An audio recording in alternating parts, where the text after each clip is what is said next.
Big pass வீட்ல கனி இவ்வளவு நல்லவங்களா அப்படின்னு நான் அதிசயித்து போனேங்க இந்த வீடியோ பார்த்து. ஏன்னா கானா வினோத் வந்து ஜெயிலுக்கு போயிருந்தார் இல்லையா நேற்று.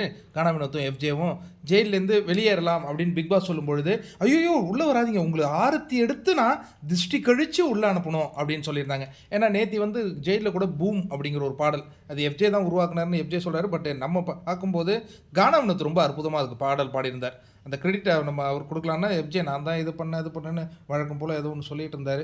எனவே சரி 2 பேருக்கும் சேர்த்து கொடுத்துருவோம். கனி எவ்வளோ தங்கமானவங்களா இருக்காங்க பாருங்கள். இது ஆரத்தி எடுத்து திருஷ்டி கழித்து வீட்டுக்குள்ளே சேர்க்குறாங்க.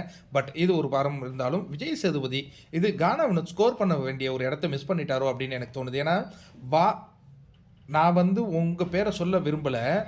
வியானாவை சொன்னால் எங்கே எஃப்ஜேவும் வியானாவும் ஒன்றா ஜெயிலில் இருந்துருவாங்களோ அப்படி இருந்தால் அது எனக்கு பிடிக்காத நிகழ்வாக இருந்தது. அது எனக்கு ஒரு மாதிரி பொசசிவாக இருந்தது. அந்த மாதிரி ஏதோ ஒரு வார்த்தையை பயன்படுத்துகிறாங்க. அதை வந்து விஜய் சேதுபதி கண்டிப்பாக அட்ரஸ் பண்ணணும். ஏன்னா இவங்க பார்வையில் ஒருத்தவங்க ஒஸ்ட் பர்ஃபார்மராக இருந்திருக்காங்க. ஆனால் வேறு ஒரு காரணத்துக்காக ஒன்றும் தெரியாத அப்பாவியை உள்ள அனுப்புனது போல் கானா வினோத்தை அனுப்பியது சரியா? இது கானா வினோத் நல்ல கேள்வியாக உறக்க கேட்டிருந்தாருன்னா நல்ல ஒரு விஷயம் வெளில வந்திருக்கும். அவர் கனி மேலே இருக்கிற அந்த பாசத்தினால கேட்கலன்னு நான் நினைக்கிறேன்.